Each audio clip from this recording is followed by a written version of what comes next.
Blueing dolls were popping, trout were rising everywhere, and Eric Johnson suddenly found himself in the middle of a Missouri River dry fly day most anglers only dream about. Not bad for a guy who originally thought you won a trip. Message was a scam.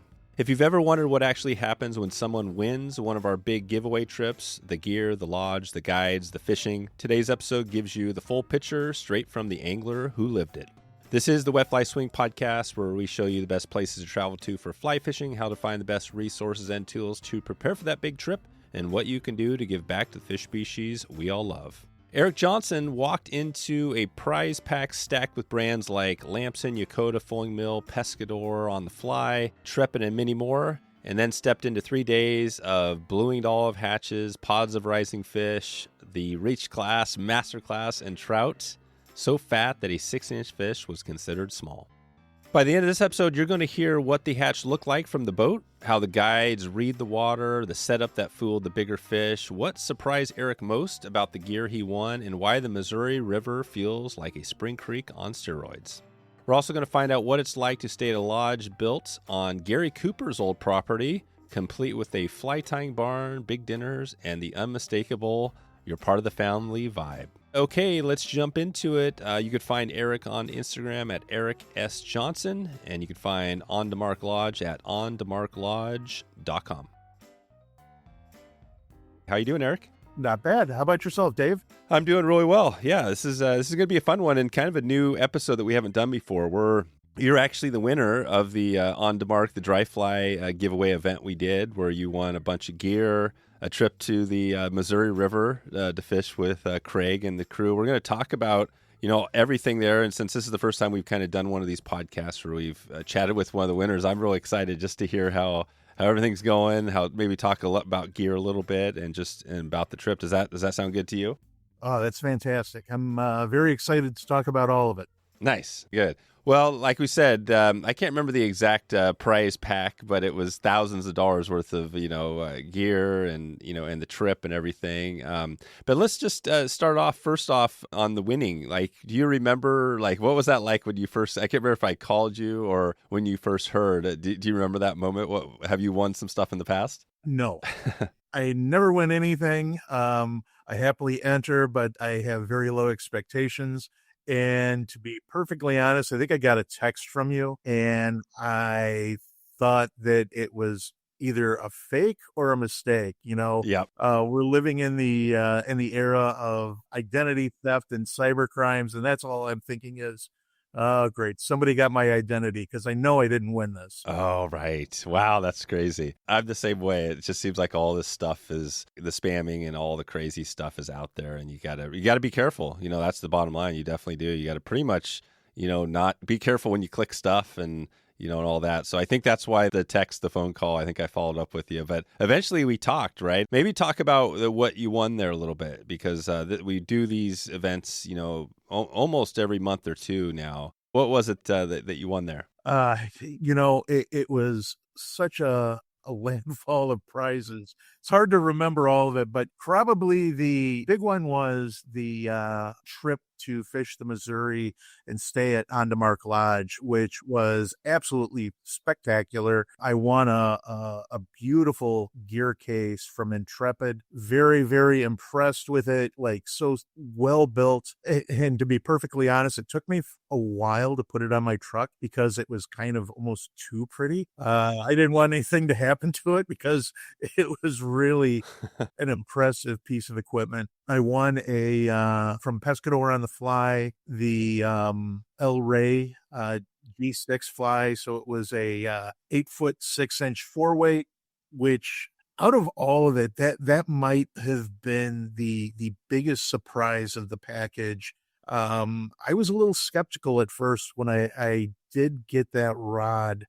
Actually, the first time I took it out, it was supposed to be on a trout trip up to northern Wisconsin. Unfortunately, because of the warmer weather, trout really weren't cooperating, but we got into some smallmouth bass, and I ended up catching an 18-inch smallmouth bass on that. Wow.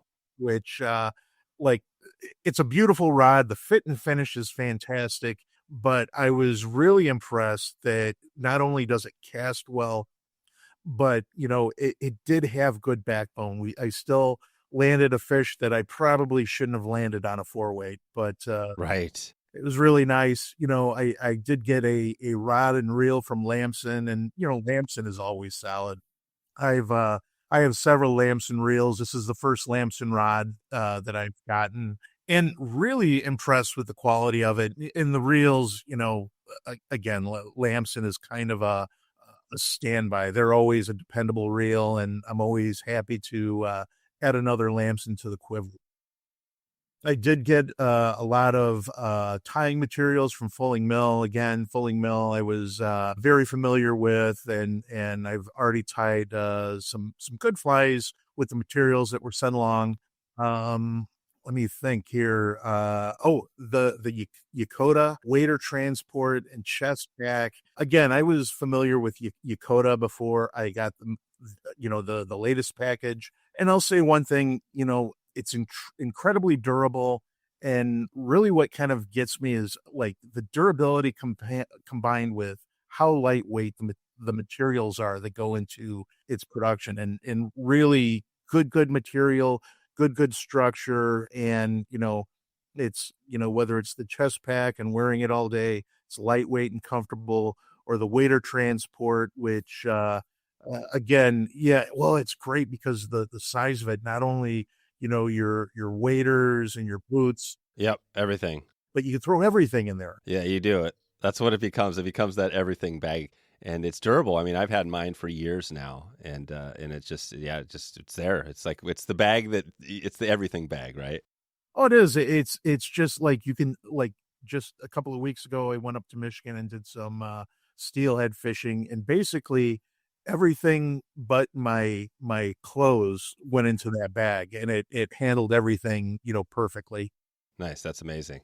Well, this is cool. So this is a good start. I think, again, that's always our goal, is to get awesome brands on board and put together awesome trips, right? That's kind of our focus. Well, let's talk a little bit about, and I do want to get back into your background and hear some about where you're at, because, we've been in Wisconsin, and we're hoping to get back out to that, your neck of the woods here. But talk about the trip. So you won this trip to Missouri with on DeMark, and what was it like? Maybe talk about the whole process. Did you fly there? Did you arrive? Where'd you arrive? How'd that trip start out? Yeah, well, and I've fished the Missouri several times before, usually more in the springtime, but I flew into Helena. I actually got in a day early, did a little bit of fishing on my own, drove to the lodge. The directions to the lodge were great, even though at first you look at it and you're like, I'm driving over a mountain to get there, and but honestly, there was a lot of thought that went into the directions, and they were spot on, like even down to what not to do, because I think that they know that, like, sometimes when you get off here, you think this is where you're going to go, and it doesn't make sense. So there was good warning there on the directions you don't want to go in.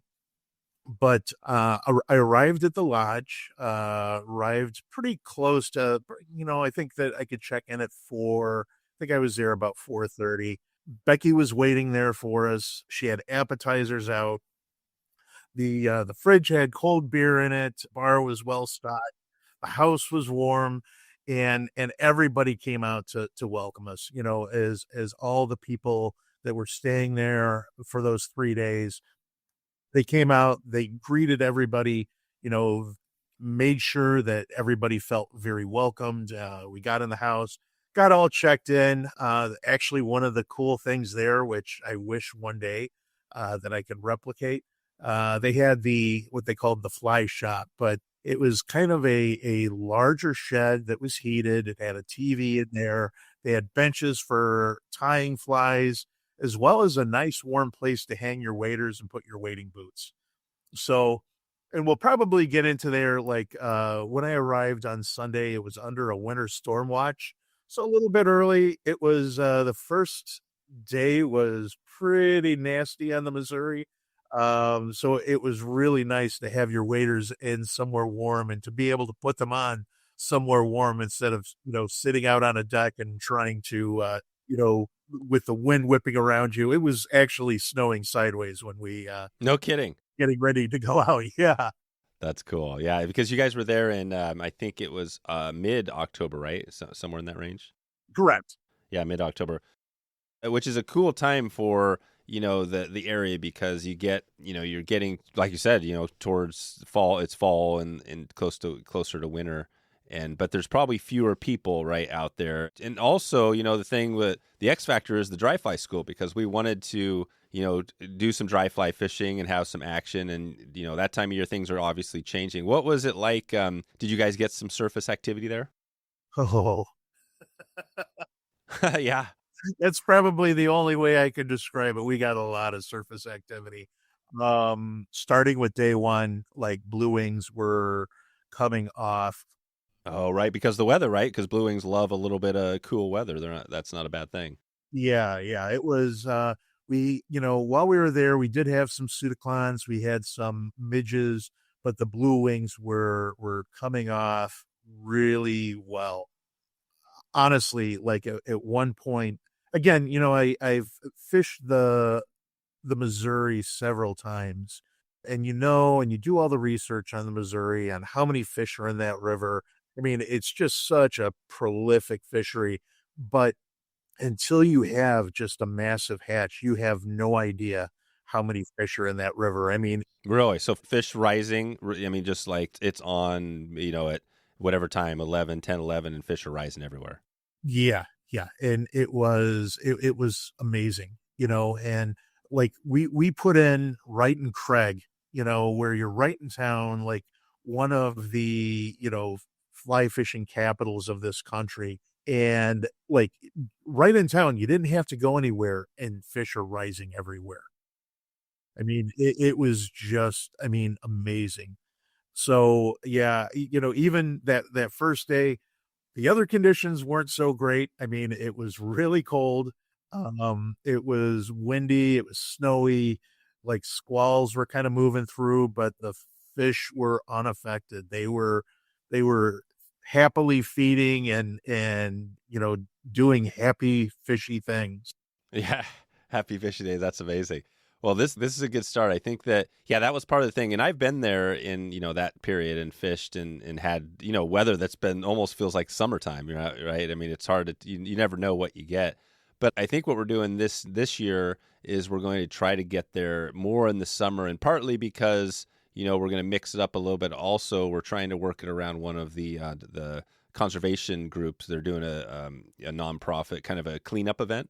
Oh, fantastic. Yeah, so we're trying to tie it into that. So I think we might be in August, although I think August you obviously will have some warmer weather. But so we're still working on that, but we'll probably be a little bit earlier this year. But so you were there in the October. The weather wasn't perfect, but the action, was it dry fly? Did you have opportunities pretty much all days? Because you were there, you fished 3 days, right? Full days. Yeah, yeah, fish 3 full days. I probably like 99.9% of it was dry fly. I mean, a couple of times when we're moving from place to place, we'd strip some streamers while we're kind of floating through. But for the most part, it was all dry flies. And every day we had a lot of action on top.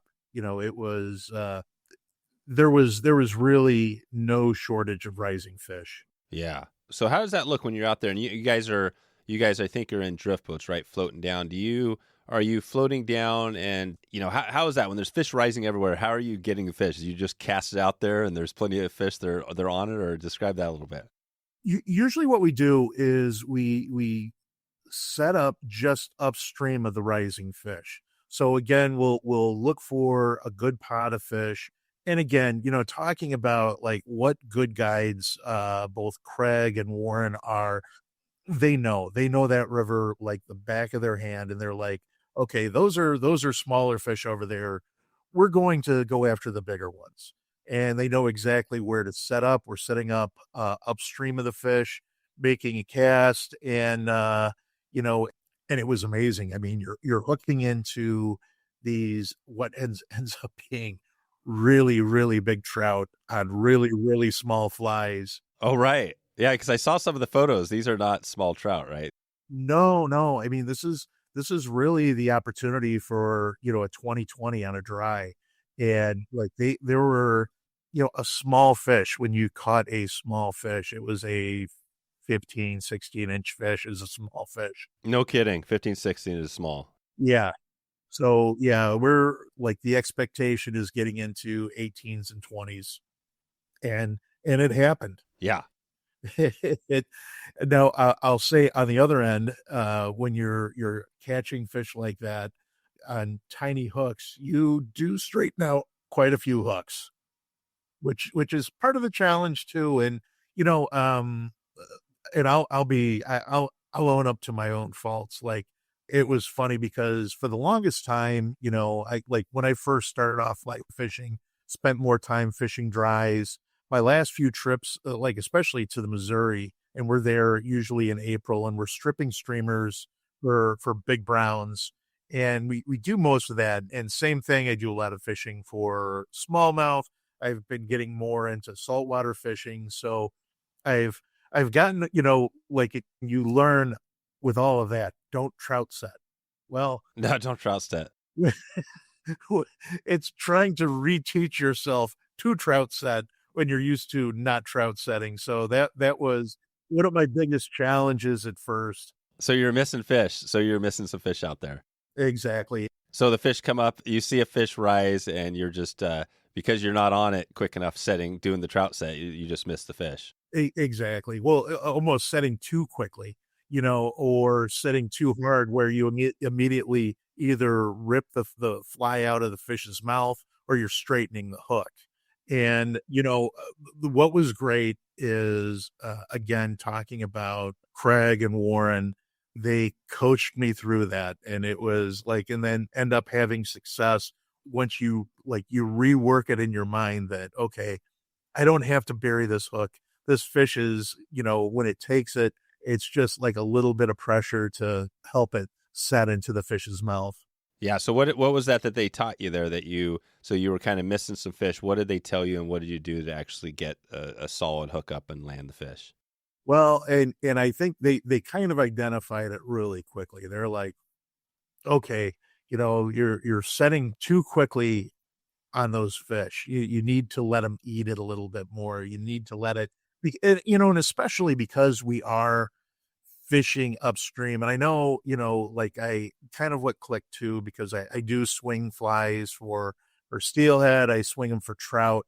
And just the idea, keeping in mind, instead of, most of my dry fly fishing in the past has been fishing upstream instead of fishing downstream to the fish, and understanding like when you set, you're pulling that away from the fish.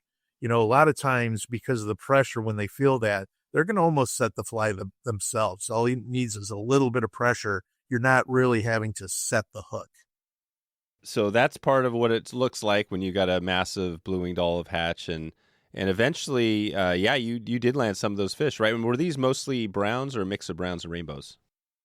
It was mostly rainbows. We did get some browns, but it was overwhelmingly rainbows. And again, really big, fat, beautiful rainbows with huge shoulders on them. Like even talking about like the small fish, like the 15, 16 inchers, they still put up an incredible fight. I mean, it was once you hooked them, it was a battle. It was. How big is the Missouri for somebody that hasn't been there? Because it's a decent sized river. Is it just a massive river? You've been there before, but how does it compare to say other areas? It's a good sized river. The Missouri though, what's interesting about it is, it is a tailwater. It's a broad river. I'm trying to think just like in my head, maybe 75 yards across. And but it's a good mild flow, and it's huge, but it's almost like a spring creek. Fishing it is more like or like a typical tailwater. Mild flows, water's clear, casting's pretty open. But it's a I can't it is a beautiful river. And there's not like when it comes down to floating it, for the most part, there's nothing too technical about it. It's not. Right. There's no big rapids. No, there's no big rapids. Like I've when I've gone there with friends, we float it, and I've spent a lot of time behind the oars, and I'm not as experienced as some of my other friends, but felt very comfortable floating it. So yeah, and you've been there. You guys have in past been there in the spring. Is that something kind of? It sounds like you've been there a couple times before. Yeah, yeah. We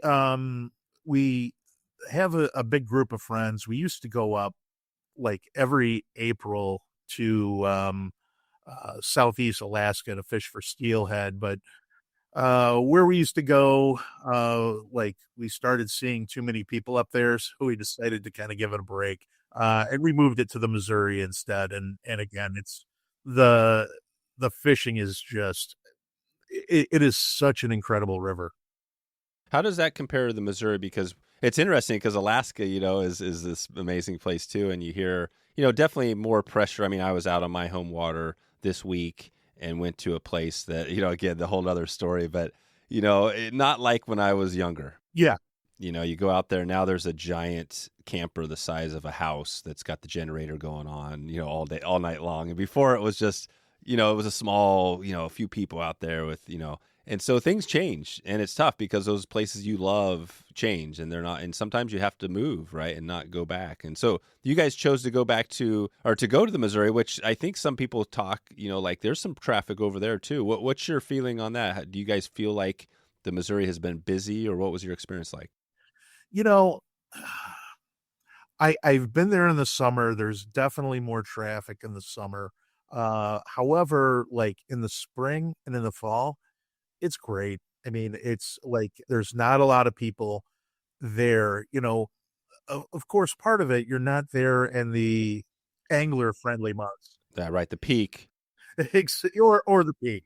Or the break, yeah. You're not getting the, whatever the hatch is, like the giant stonefly hatch or whatever, and you're not getting the perfect weather, or whatever it is, right?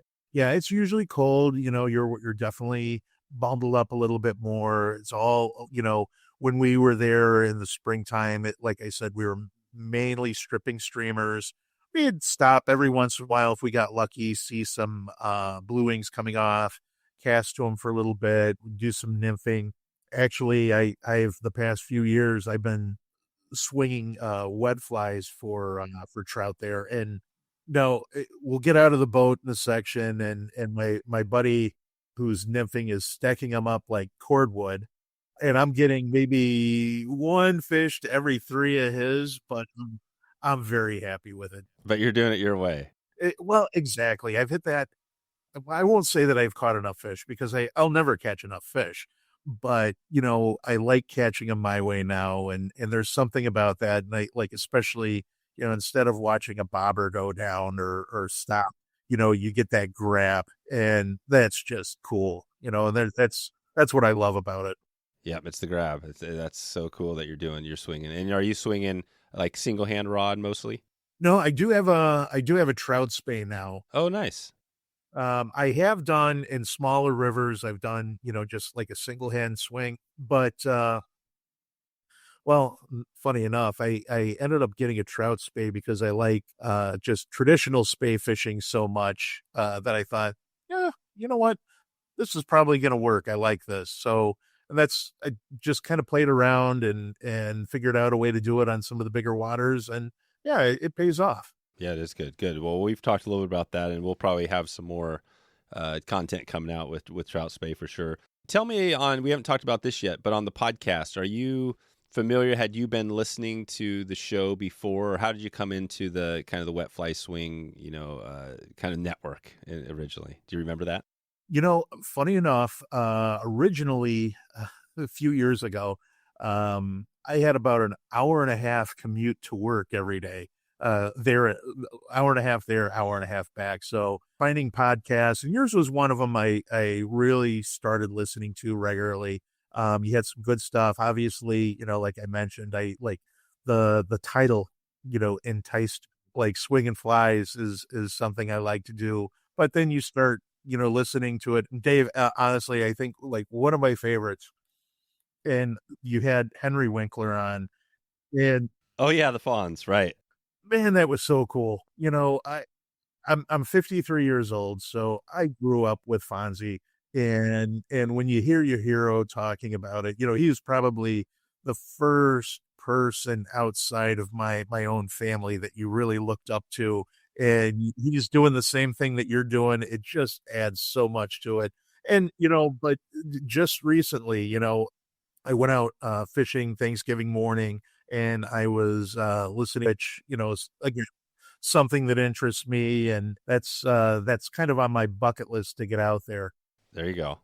Obviously, that's kind of one of my home rivers, and yeah, no, I'm glad you caught that one. We're gonna do some more. I've got another guest who has been a big person out in the shoots for a while. We're hopefully we'll get that one on here the next couple of months as well.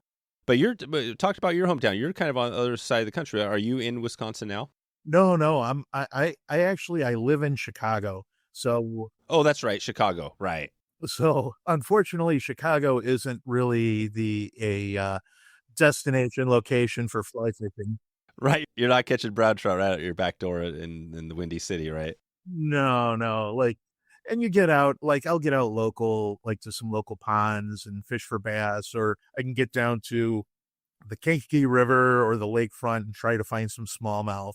But usually, like, if I'm locally fishing, that means it's a trip either to Wisconsin or over to Michigan. Yeah, Wisconsin or Michigan, right? So you're either going for, is it usually trout up there, or what are the species when you head up north are you going for? I'll do anything with a fly.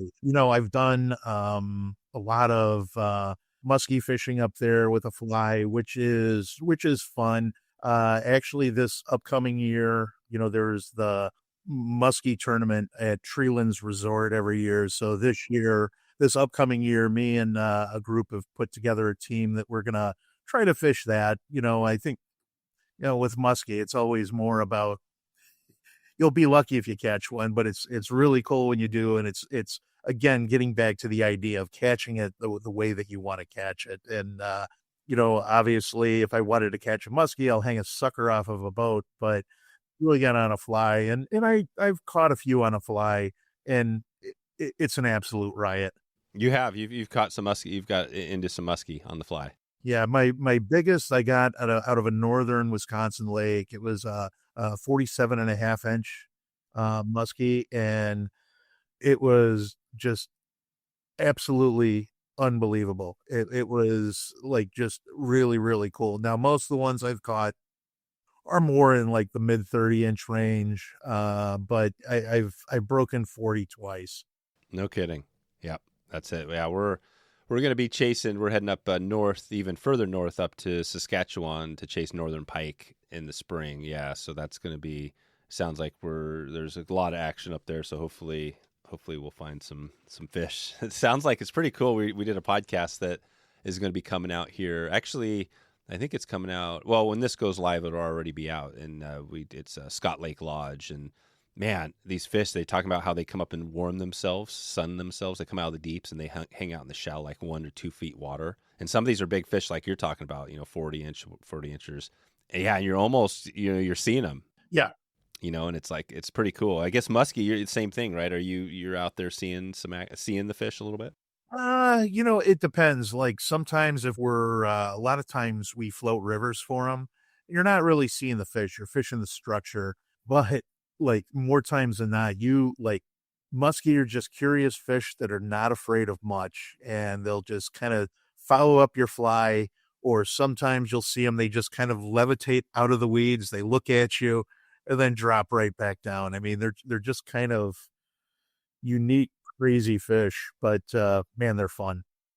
Yeah, like you said, it sounds like you're in the same. There's all these species, and what are you chasing next? So this is really cool. It's awesome to hear that the trip, you hadn't done the Missouri this time of year. You guys had some success on the surface too. What was maybe let's take it back there real quick on your setup for the dries. What were the flies typically? Was it a 20, or what was the size that was working in that mid-October? Pretty much we were between 18 and 20. Lot of spinners, actually I should say parachutes that we were fishing. But that was pretty much it. But a couple of times we did kind of like when the hatch was so heavy and you couldn't see your fly on the water, we would kind of scale up to like a 16. But for the most part, it was 18s and 20s. Well, perfect. I want to, I think there's a lot we could talk about on this trip, and I think we're going to leave some stuff on the table, but hopefully we'll keep in touch with you. I want to get you access to our community as well, Wet Fly Swing Pro, our members area. And right now, I just want to give a quick shout out to that really quick. And Bill, who just was posted in there, we are actually doing a fly tying kind of month, fly tying challenge month. So we're trying to get people fired up to get back to the vise, and I'm one of those people that I struggle sometimes, but once I get on the vise, I'm always like, I'm fired up and I'll just tie a dozen, I'll tie as many flies as I can. But first I want to give a shout out to Bill because we're definitely trying to connect with some more people there. Are you on this? And I'm going to get a couple of tips from you too, Eric, if we can, but are you a big fly tyer or not so much? No, I am. As I've gotten older, tying smaller flies has become a little bit more difficult. I did invest into some, I call them my Harry Carries because that's what they look like, Harry Carry glasses. They're readers, which has helped me. But yeah, you know what? I enjoy doing it, especially, when there's not any active fishing I could be doing, sitting down and, listening to a little bit of music, maybe having a glass of bourbon and kind of spending some time tying flies with the hopes that one day they'll be used. It's kind of a cool way to use an evening. It is. I think everybody, almost a majority of people tie some flies, whether that's tying every day or just tying, like you say, when you get some time. But I love the Harry Carey reference because I'm a big, I was a big Cubs fan, growing up as a kid. All the, what was the WGN, right? That was the station out of Chicago. So, but let's keep it on. We got a couple of random ones coming for you here, but let's leave it on the tips on the trip. So, what were the biggest things? So you're out there dry fly fishing. What do you think were maybe the 2 or 3 biggest things that Craig or Warren told you on that to have success, other than the hooking? Were there any other things that you learned on that trip? Yeah, you know what? They were really helping me with the reach cast, making sure that, I'm getting enough slack in my line to get a good drift. It's, again, one of the things that was counterintuitive to me because most of my dry fly fishing before has been you're fishing from downstream up to upstream fish. So it's not as big a concern, but when you're going downstream, you do have to have that slack and using that reach cast to get the proper slack in your line. That was key. Another thing that they, and this was brilliant, and hopefully I'm not, revealing a secret for them, but for their parachutes, they brought an orange Sharpie. And essentially what would happen when there's so many fish on the water, it's hard to tell which one is your fly and which one are the naturals. So a little bit of orange on the post really makes it easy to track your fly. And that was, again, you think of it, that's like, yeah, that makes sense. It was such a good idea, but I've never seen it practiced and it's common sense, but I never thought of it. I wonder how many people have never thought of it as well. Right, and that's super easy. Yeah, you just pull it out a little Sharpie, and now you've got a fly that sticks out. So when you see all these hundreds of fish rising, you can see your fly get eaten a little easier. Yeah. Nice. So they're in the reach cast, and again, that's because the fly's floating down. When you make that cast, are you dropping it? Are you targeting? Are you saying, hey, there's a big fish there, and then you're dropping it a couple feet above that fish? Or are you just saying that that's a seam where we think there's some fish? What was that look like? Talk about maybe if you remember one of the bigger fish you got. What was that like? Yeah, it was mainly like trying to find the regular feeders and dropping it right in front of the regular feeders. And that was the key, and this was amazing. And this is why it was truly a dry fly school. Before we had a later start, the Monday where it was snowing sideways, wait for everything to warm up a little bit. So, we don't have everybody suffering from hypothermia on the first day of the trip. But Warren shared some videos and honestly, the quality of the videos that he took was amazing. And it was specifically on big trout on the Missouri. And one of the things that they shared is like, listen, these fish, when they're in their lanes, there's so much food coming down that they're not going to go way out of their way. And then the other thing, and I thought this was interesting that they shared, was that, when you have so many flies, it's not just about getting the right size or the right species of fly, but even like the right type of fly. So one of the things that they brought up, we're watching this video and it's drift over after perfect drift over this fish.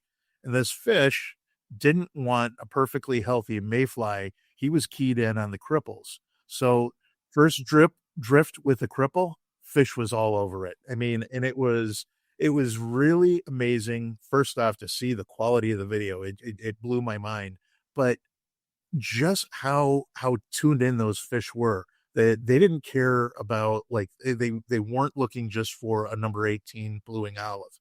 They wanted a cripple, and because that was the easy meal for them. There's so much food, they didn't have to expend energy chasing after fluttering mayflies. They can just get the easy prey.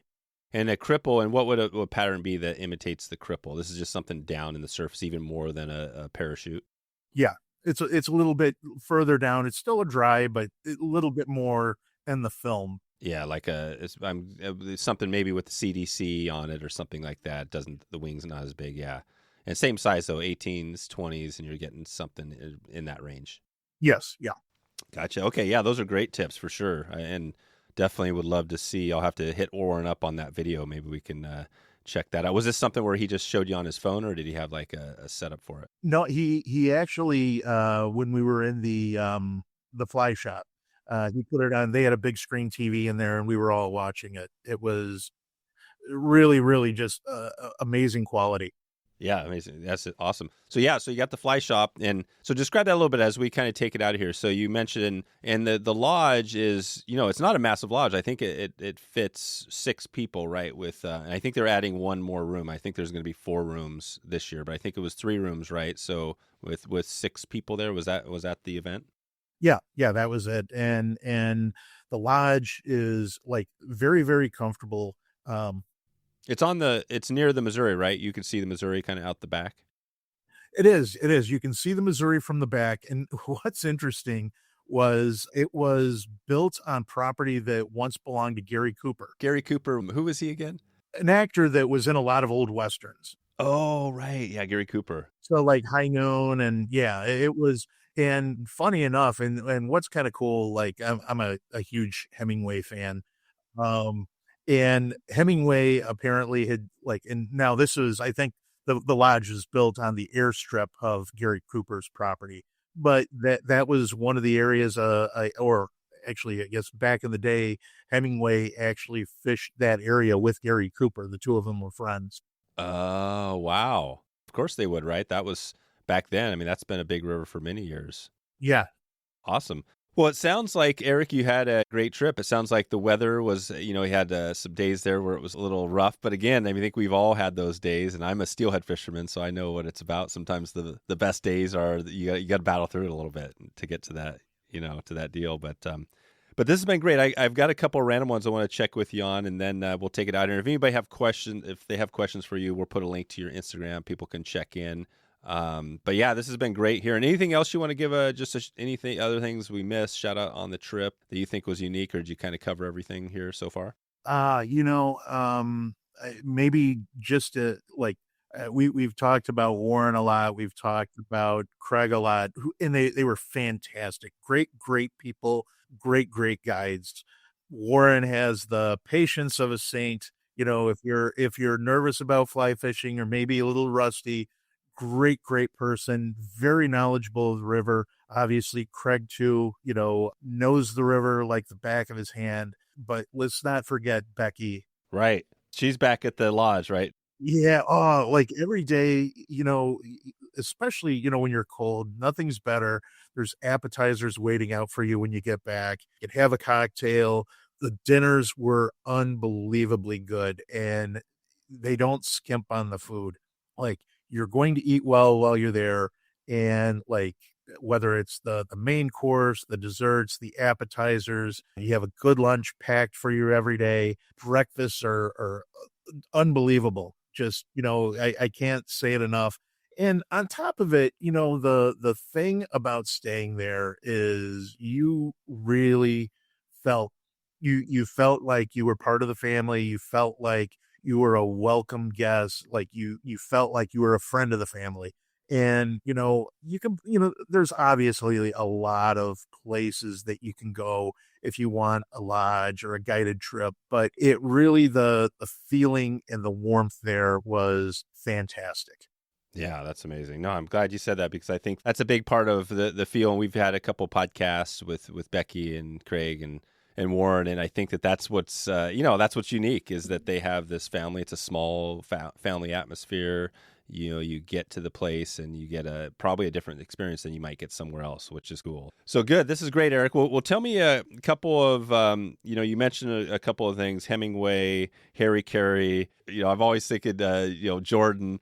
Other than Hemingway, are you a sports fan at all, or what's that? Have you been in Chicago most of your life? Well, I grew up in Indiana. Again, so if you want to talk about the fly fishing desert that Chicago is, Indiana might be an even bigger one. Right. Even Indiana's even worse than Chicago, right? Yeah. But I do like sports. Like I'm coming off of an ecstatic weekend because first off, the Bears beat the Eagles, which it's a team that keeps on surprising me. And on top of it, like I graduated from Indiana University. I just saw that. Yeah, they played Purdue, right? Yeah. So they finished the regular season with a perfect record. First time in my life. 12-0? 13-0. 13-0. Perfect record. Yeah. It's just unbelievable. I'm over the moon. So that's been a highlight. So talking about baseball, I'm a White Sox fan, so that's been a sore point. That's right. Who is the White Sox? I always go back to my era when I was really in it, the 90s, probably, 80s, 90s. It was they were good there for a while, right? They had the big hurt, right? Oh yeah, Frank Thomas was there. Obviously the year of the strike was supposed to be our year, and that kind of fell apart. And then, 2005 finally got to see a World Series champ. Yep. Did they win the World Series? In 2005, yeah. They did. So they did win one, yeah. So, and that was like the first one. I'm trying to think. It was the first one. Who was that? Who was the great player on that team? Oh, they had a lot. Now Thomas started off on that team, but he was hurt. Paul Konerko was on that team. Jermaine Dye was on that team. I'm trying to think of Mark Burley, John Garland, Przinski, of course, a great player. So yeah, that was a fun team to watch, and especially they were an exciting team. That's so cool. Yeah, we were doing it was interesting. We've been doing this genealogy with our family stuff, and we were looking back through. It was generations on my grandma's side, and there's a Janssens are in my family, and there's this Larry Jansen who was a pitcher for the New York. I think it was the Mets or the Yankees. It would have been the Yankees back then. Or is the Giants actually in his time? This is in the 40s, 50s. Anyways, he was like a big pitcher. He was rookie.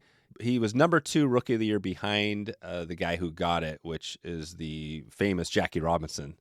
Oh wow, yeah. Yeah, so he probably could have won it, but so anyways, in my family, it'd be my grandma's uncle essentially was this famous baseball player. So it makes sense to me because I'm like, we have a lot of baseball in our family, my dad and everything. So anyways, I just love the sports analogies. We get into these things. And what is it for you about sports? I love this. I mean, what do you love? You just had Indiana take it down. What is the thing you love most about watching sports?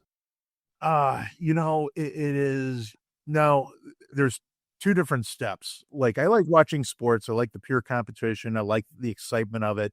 But when you talk about your teams, there are teams that I have that it's a little bit deeper than, just entertainment. And it's just the elation that you get when everything goes right, or the heartache you feel when it doesn't go so right. It's just kind of like you feel like you're part of it. So obviously, Monday Night Football's on. I'm going to watch Monday Night Football. But when it's your team, for example, when it's the Bears playing, you feel a little bit more connected to the victories, and unfortunately a little bit more connected to the defeats. Yeah, that's the thing. That's what hurts, right? When you get the defeats in your team. I mean, it's tough, especially when you have a team that doesn't win a lot. Yeah. The challenge of the smaller markets, I think this maybe changes. Maybe football's different, but it seems like, the big markets have more championships. The LA Lakers, the New York, right, Yankees. It's kind of a challenge. So if you're in the smaller market, right, you're probably not winning as much. But No, that's good. Well, sports is great. And you mentioned Hemingway. I just want to end on this because I think Hemingway, we've heard about him, obviously, one of the greatest writers ever. We did an episode 513, and it was Mark Serino, who was on. He talked about, he has a podcast on all Hemingway. But what is it about Hemingway for you? You know what? I have, and it went back. One of the like my earliest experience with Hemingway was the Nick Adams stories, and you're reading those, and you're just like, man, that would be so cool. But when you start reading it, like the way that he can paint a picture, and he does it with such sparse style. It's again when you're talking about feeling connected, and that's to me the thing about Hemingway is like his writing made you feel connected to what he was writing about. It wasn't, and obviously, Hemingway's not flowery. He's not, he's not wordy. And there was something like not only the stories that he was writing and what he chose to write about, but the way that he did it really appealed to me. It's all meat, like when he wrote, there was no parsley on the plate. It was all steak. Cool, Eric. I think we can leave it there for today. I really want to thank you for, congratulate you. I'm glad you had a good trip out there, and thanks for coming on here and sharing all the insight. And we'll definitely keep in touch with you. Hopefully, we'll see get you in Wet Fly Swing Pro in the community there, and we keep this conversation going.